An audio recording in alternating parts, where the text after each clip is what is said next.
Usted puede pensar que esto no tiene nada que ver con usted, pero de todas maneras le invito a escucharme. Estoy seguro que de alguna forma se beneficiará de este estudio bíblico. Recuerde que estamos hablando de la gracia admirable de Dios. Busque Gálatas 3:3. ¿Tan necios sois? Habiendo comenzado por el Espíritu, ahora vais a acabar por la carne. Ahora veamos 1 Corintios 15, los versos 9 y 10.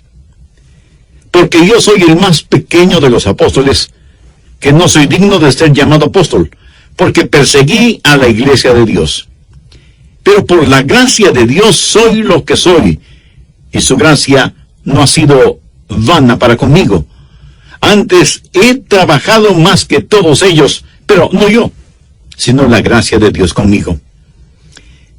Perfecto es una hermosa palabra, pero perfeccionismo no lo es. ¿Qué es perfeccionismo? Bueno, perfeccionismo es la mala costumbre que tenemos de juzgarnos por nuestro rendimiento. Yo no soy un psicólogo humanista, pero quiero que escuche cómo un psicólogo describe a los perfeccionistas. Son aquellas personas cuyos estándares están más allá de lo alcanzable o razonable.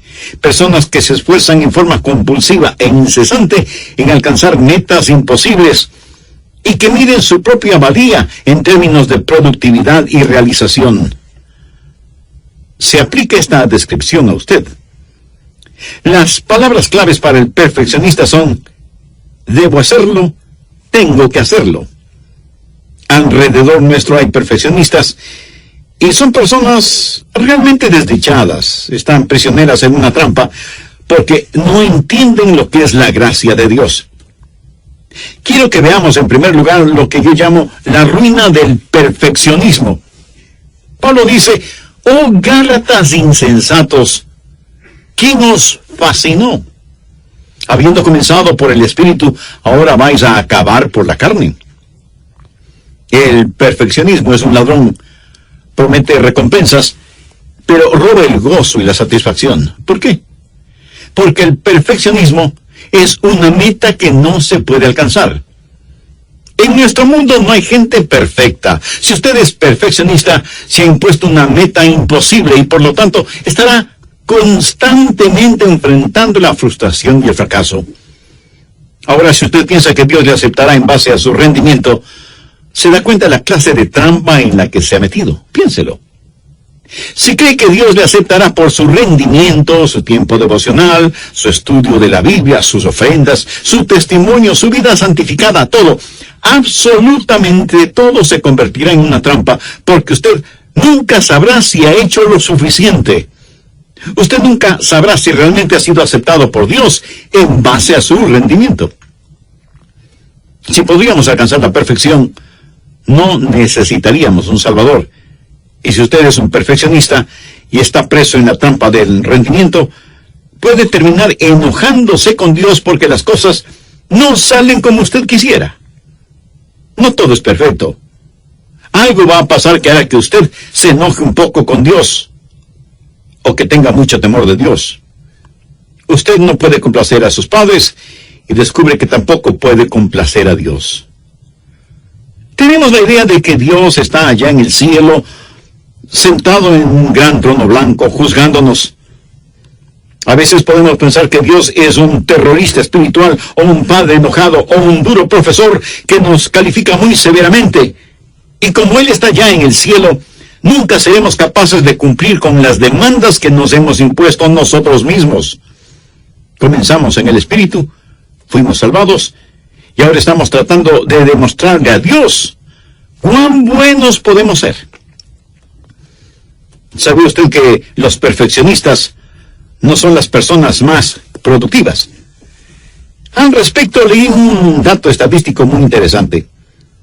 Aquellos que son perfeccionistas, en promedio, ganan $15,000 menos anualmente que un trabajador común y corriente. ¿Por qué? Porque tratan de hacerlo todo a la perfección. Y nadie, excepto Dios, puede hacer nada a la perfección. El perfeccionismo no solo que hace daño y le roba la alegría de vivir, sino que principalmente usted nunca se siente realmente aceptado por Dios y hace daño a los demás.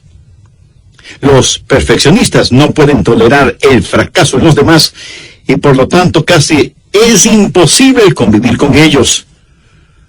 ¿Qué tragedia es el que un hombre o una mujer tenga por cónyuge a una persona perfeccionista? Porque nunca podrá complacerla. Si uno no está contento con uno mismo, mal puede estar contento con los demás. Dios tenga misericordia de los hijos cuyos padres son perfeccionistas. Esos padres quieren que sus hijos sean perfectos para poder probar delante de todo el mundo que ellos son padres perfectos. Permítame compartir el siguiente ejemplo relatado por un consejero cristiano. Cito textualmente lo que él dice. La casa de Julia era una verdadera vitrina de exhibición. Los muebles, la decoración, aún la arquitectura misma. Las revistas estaban sobre la mesita de la sala, formando un perfecto abanico. Las cortinas colgaban de las ventanas sin tener la más mínima arruga. Cada cuadro estaba a la misma altura, con exactitud milimétrica. Las cosas en la alacena estaban organizadas alfabéticamente. Nada había de irregular en esta casa, excepto, tal vez, la mujer cuyo perfeccionismo era evidente a su alrededor.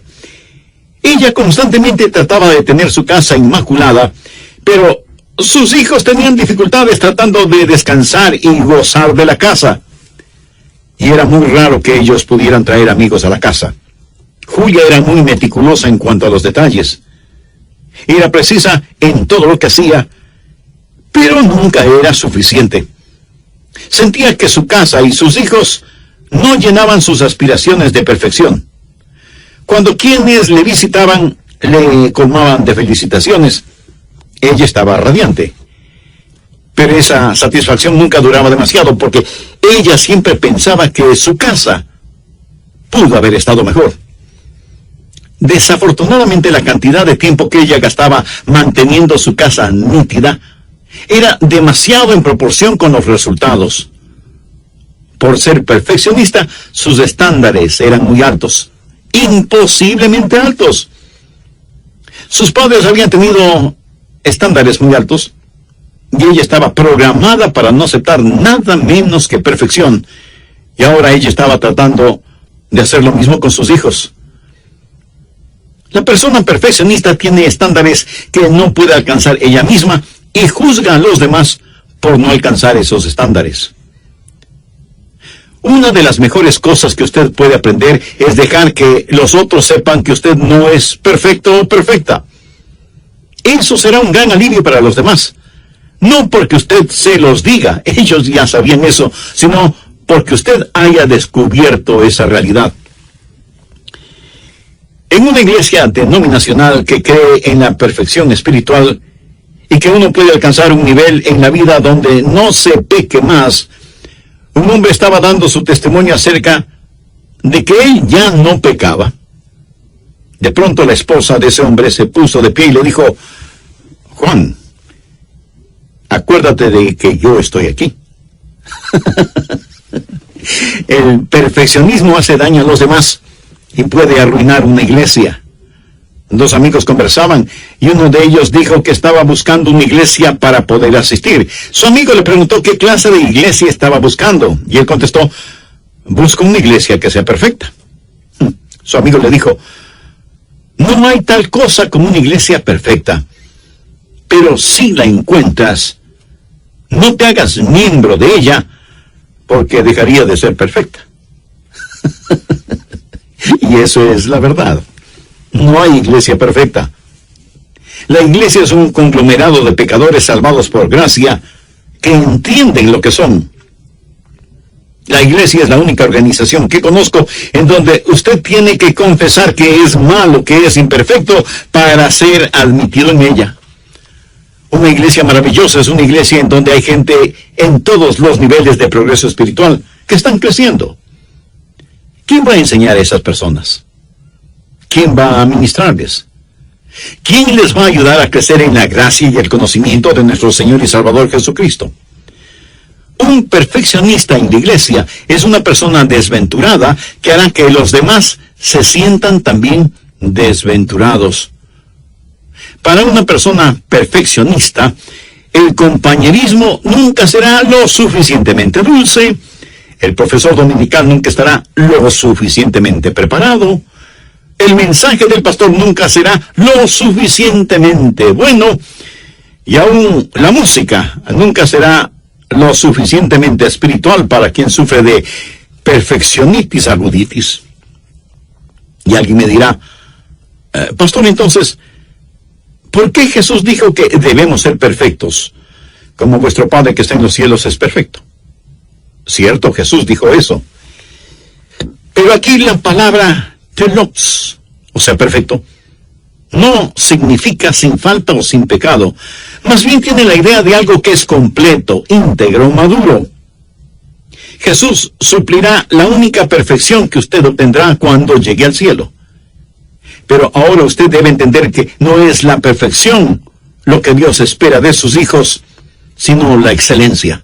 La excelencia. Ahora, ¿cómo se revela? ¿Cuáles son las marcas del perfeccionismo? ¿Quiere saber si usted es un perfeccionista? No a todos les gusta saberlo, pero un gran número de personas tiene una fuerte tendencia hacia el perfeccionismo. Bien, voy a hacer unas cuantas preguntas. Primera, ¿es usted un idealista o es realista? Los perfeccionistas son idealistas. Los que buscan la excelencia son realistas. Jesús no fue un idealista, fue un realista. Conocía la naturaleza humana y les dijo a sus discípulos que tenía muchas otras cosas que decirles, pero que ellos no estaban preparados para entenderlas. Jesús miraba a las personas desde una óptica diferente. Cuando vio a Simón Pedro, sabía que le negaría. Jesús no se sorprendía de lo que había en la naturaleza humana porque era realista, no perfeccionista. Segunda, ¿tiene metas imposibles para usted mismo y los demás? Y luego fracasa en alcanzarlas. Por ejemplo, usted se dice, voy a perder 30 libras en un mes. La verdad es que usted no ha perdido 30 libras en toda su vida. Pero se impone esa meta. El perfeccionista hace eso. Constantemente se impone metas imposibles y como no puede alcanzarlas, se siente frustrado y se desquita con quienes le rodean. Quiero que note la sabiduría de la Biblia.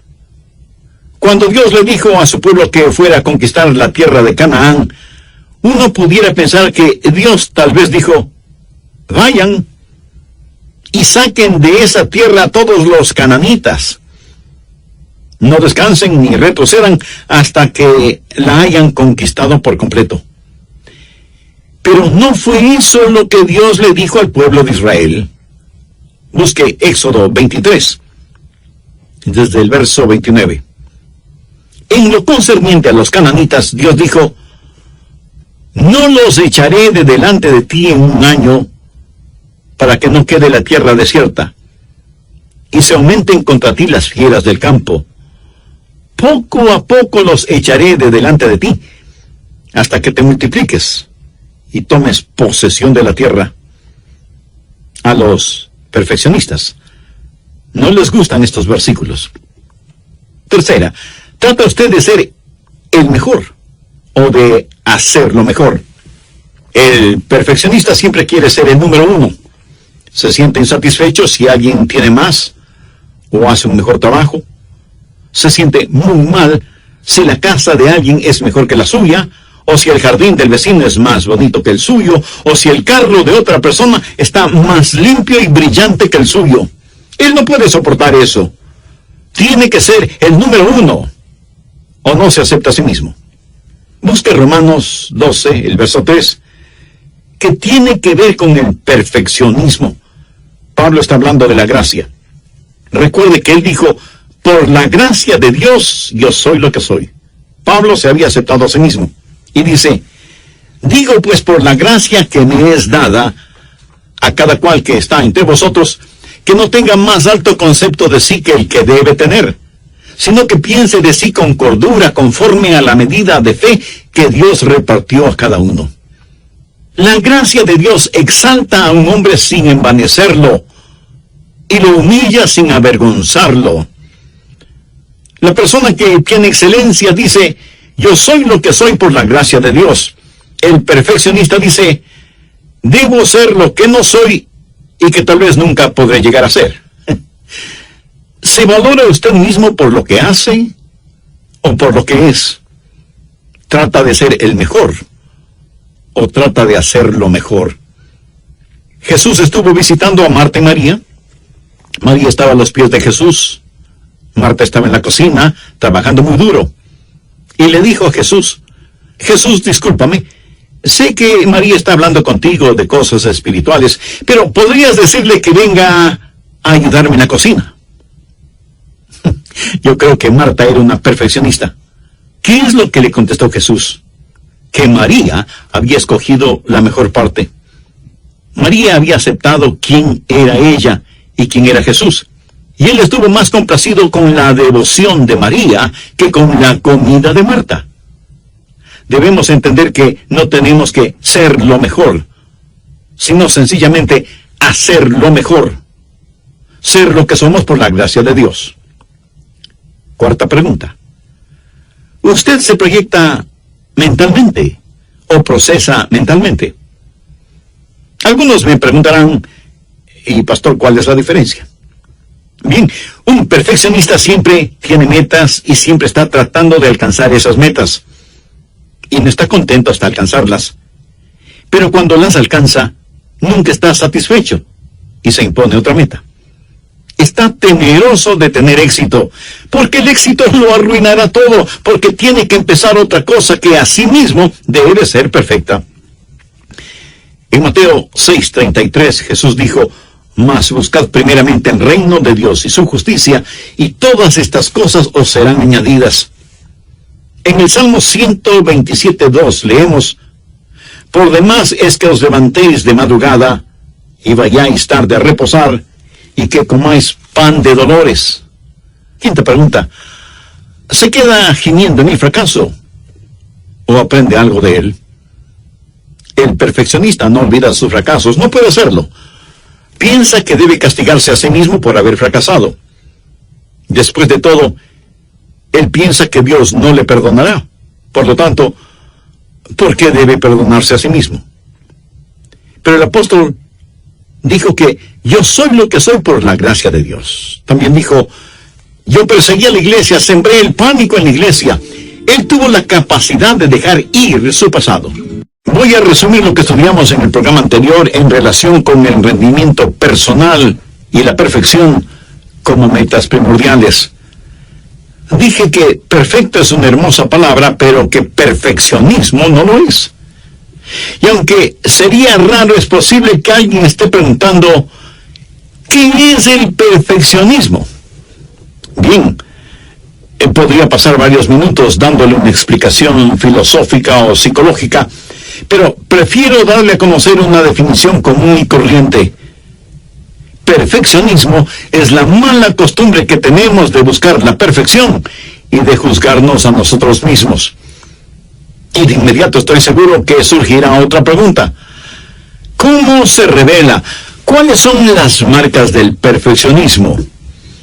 Y dije que la mejor manera de contestar esta pregunta era haciendo varias preguntas. Primera, ¿es usted un idealista o un realista?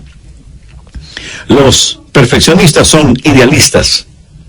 Los que buscan la excelencia son realistas. Jesús no fue idealista, fue realista. Segunda, ¿tiene usted metas imposibles para usted mismo y los demás y luego fracasa en alcanzarlas?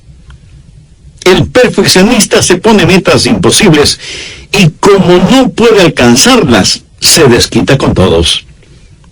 Tercera, ¿trata usted de ser el mejor o de hacer lo mejor? El perfeccionista siempre quiere ser el número uno. Quiere ser el centro de atención en todas partes. Y si no es así, se siente frustrado. Cuarta, ¿usted se proyecta mentalmente o procesa mentalmente?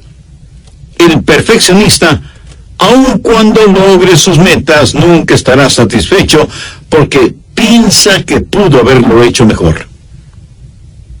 Quinta, ¿usted se queda gimiendo en el fracaso o aprende de él? El perfeccionista nunca olvida sus fracasos y piensa que debe castigarse a sí mismo por haber fracasado. Y como también piensa que Dios no le perdonará, no ve ninguna razón para perdonarse a sí mismo. Pero el apóstol Pablo, a pesar de que reconoció que había sido perseguidor de los creyentes y asolador de las iglesias de Dios, más tarde también pudo decir, pero por la gracia de Dios yo soy lo que soy. O sea, después de su experiencia espiritual, su encuentro con Jesús en el camino hacia Damasco, y habiendo sido el recipiente de la gracia de Dios, tuvo la capacidad de no vivir atado a su pasado. Y lo que inicialmente pudo haber sido considerado como fracaso, el no poder llegar a Damasco para perseguir a los creyentes, le sirvió para saber qué es lo que hacía y a quién perseguía. Bien, continuemos con el material para este programa. Por favor, busque Filipenses 3:13. Pablo dice: hermanos, yo mismo no pretendo haberlo ya alcanzado, pero una cosa hago, olvidando ciertamente lo que queda atrás y extendiéndome a lo que está adelante, prosigo a la meta, al premio del supremo mandamiento. ¿Ha podido usted dejar su pasado? Usted dice: qué necio que fui, qué necio que fui. ¿Por qué más bien no dice: qué necio que soy, qué necio que soy? Ahora escúcheme atentamente. Usted puede fracasar, pero no ser un fracasado. El perfeccionista no suelta su pasado. Permítame hacerle otra pregunta. ¿Se resiente cuando le critican o aprende algo de la crítica que le hacen? Si usted quiere hacer enojar a una persona perfeccionista, sencillamente critíquela. Esa persona se resiente profundamente porque la crítica afirma y confirma su más doloroso pensamiento: no soy perfecto. Y nada puede ser más devastador en la vida de los perfeccionistas que el que alguien les diga que no son perfectos o que lo que hacen no es perfecto. Si él o ella piensa que no le cae bien a alguien, siente que su vida está arruinada. Pero nuevamente quiero que piense en lo que dijo el apóstol Pablo: yo soy lo que soy por la gracia de Dios.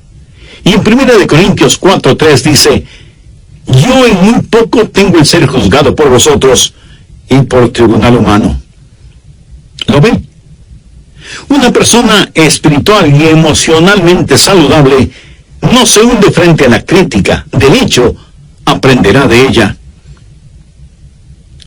¿Cómo nos liberamos de ese deseo de perfección que en mayor o menor grado está en todos nosotros?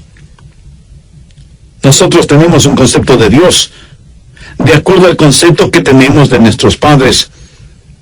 Y si usted fue criado por un padre o una madre perfeccionista, o si es el resultado de un muy estrecho tipo de enseñanza religiosa, puede ser una persona motivada por la culpa, no por la gracia.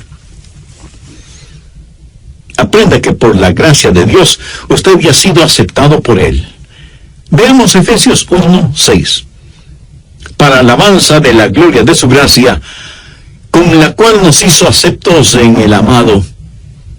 Amigo, usted no tiene que ganar o luchar o desesperarse para ser aceptado por Dios. Esa aceptación viene por gracia. Y esa es la razón por la que cuando usted aprende acerca de la gracia de Dios, usted quiere alabarle.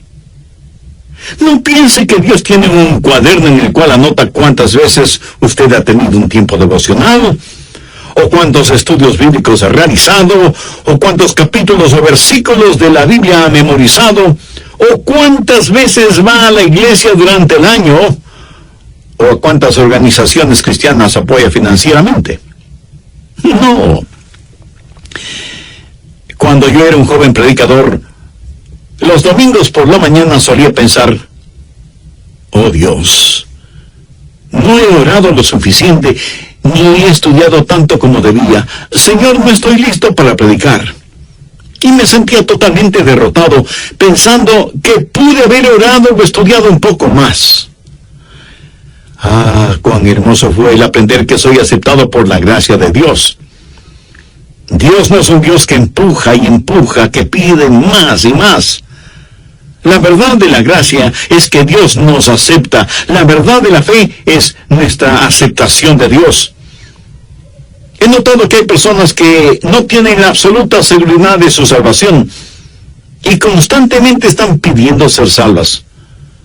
Otras se han bautizado tantas y tantas veces que ya tienen título de propiedad del bautisterio. ¿Sabe cuál es el problema emocional con esas personas? No es un problema espiritual, sino un problema psicológico.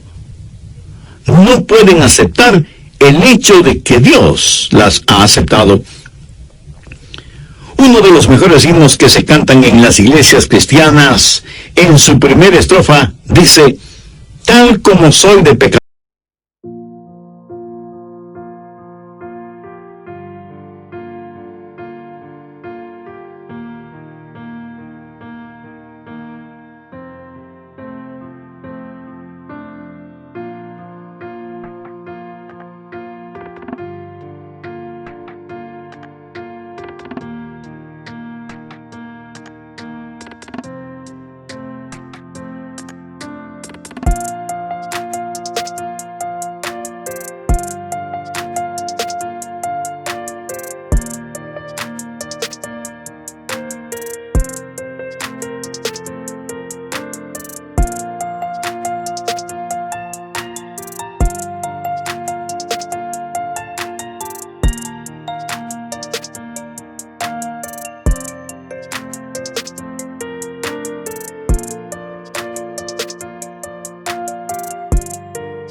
Dice: para alabanza de la gloria de su gracia, con la cual nos hizo aceptos en el amado.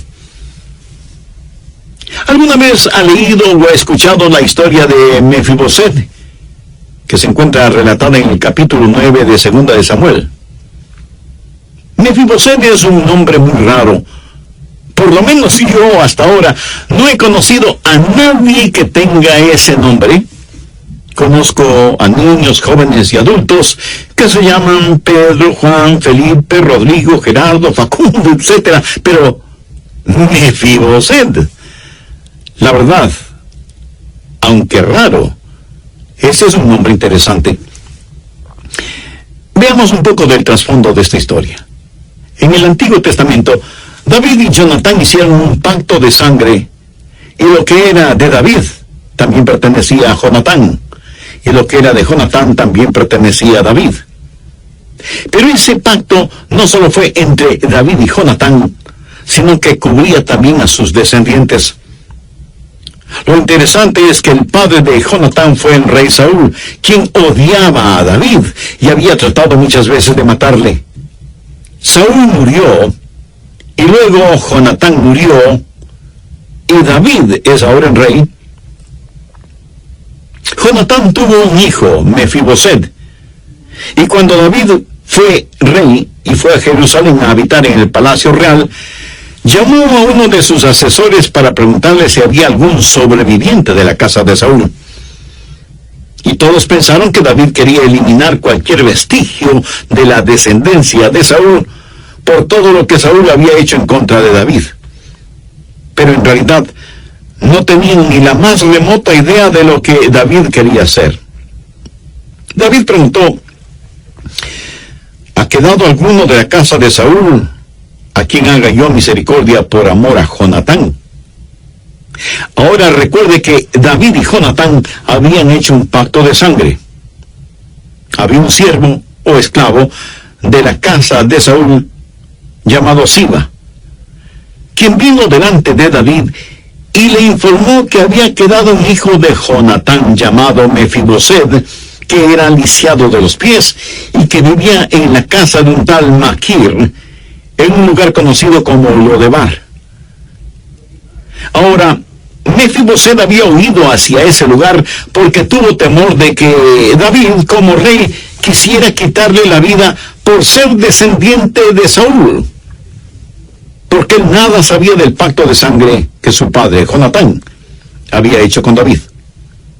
En 2 de Samuel 9:5 leemos: entonces envió el rey David y le trajo de la casa de Maquir, hijo de Amiel de Lodebar. Versos 6 y 7. Y vino Mefiboset, hijo de Jonatán, hijo de Saúl, a David, y se postró sobre su rostro e hizo reverencia. Y él respondió: he aquí tu siervo. Y le dijo David: no tengas temor, porque yo a la verdad haré contigo misericordia por amor de Jonatán, tu padre, y te devolveré todas las tierras de Saúl, tu padre, y tú comerás siempre a mi mesa. Como es fácil de imaginarse, Mefiboset estaba poco menos que asombrado y confundido. Verso 8. Y él, inclinándose, dijo: ¿quién es tu siervo para que mires a un perro muerto como yo? Es conmovedor el ver que Mefiboset se califica a sí mismo como un perro muerto. David prácticamente le dijo: Mefiboset, no hago esto por ti, sino por Jonatán tu padre, porque con él hice un pacto de sangre que cubre también a nuestros descendientes, y tú eres descendiente directo de Jonatán. En ese momento, Mefiboset tuvo que rechazar o aceptar el pacto. ¿Qué piensa usted que Mefiboset hizo? Él seguramente pensó: realmente no lo entiendo ni lo puedo explicar. Algo tan estupendo nunca ni siquiera lo hubiera imaginado. Así que lo aceptaré. Y de la noche a la mañana, este hombre que había huido a esconderse en otra ciudad, odiando y temiendo al rey David, se encuentra durmiendo en una hermosa cama con sábanas de seda. Y se encuentra rodeado de esclavos que le llaman Señor. Y le preguntan a qué hora quiere bañarse, qué ropa le gustaría vestir, qué le gustaría comer durante el desayuno, o qué quisiera hacer durante el día. Y se sienta a la mesa junto al rey, y el blanco y fino mantel de lino cubre sus pies lisiados.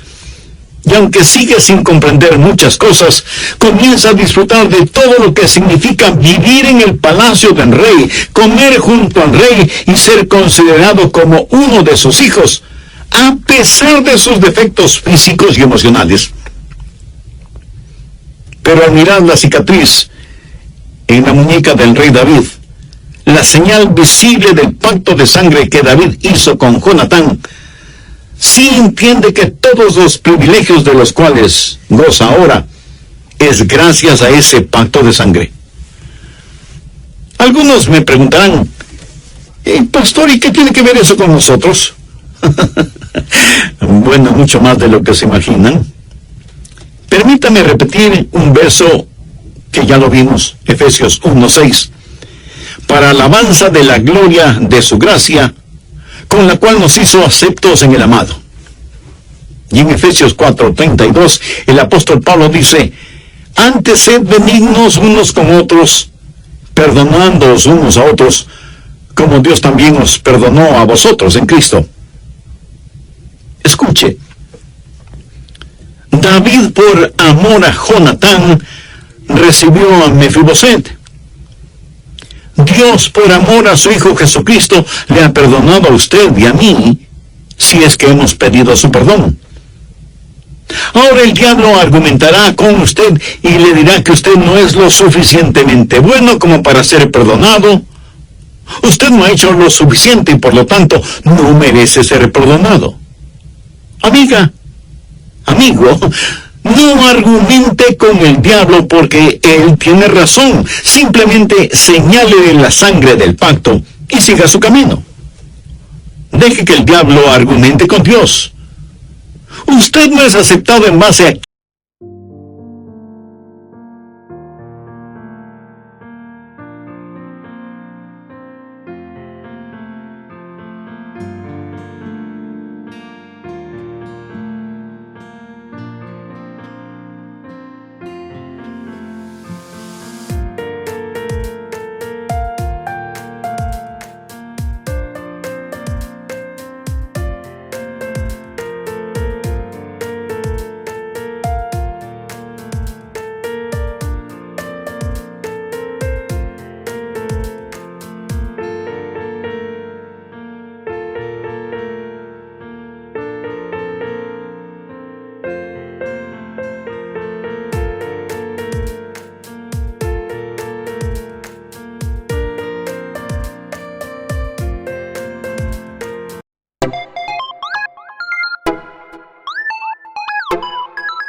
quién es usted, sino en base a lo que Cristo hizo por usted. Eso se llama gracia.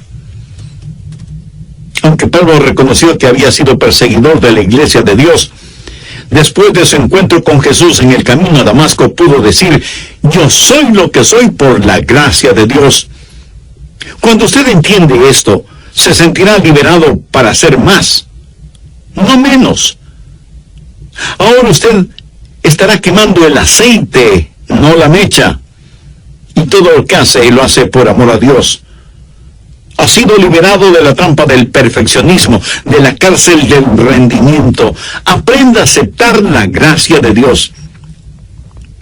Y si Dios ya le ha aceptado, usted se aceptará a usted mismo. Y podrá también decir como Pablo: yo soy lo que soy por la gracia de Dios. Y cuando esto suceda, usted estará capacitado para aceptar a otros. Y dejará de ser brusco y exigente y criticón. Dejará de estar juzgando a todos y a todo. Y se volverá gentil y amable. Y podrá criar a sus hijos mejor que cualquier perfeccionista del mundo. Se volverá un mejor cónyuge y tendrá un verdadero hogar y no simplemente una casa en la cual vivir. ¡Oh, Gálatas insensatos! ¿Quién os fascinó? ¡Tan necios sois! Habiendo comenzado por el Espíritu, ahora vais a acabar por la carne. Pero por la gracia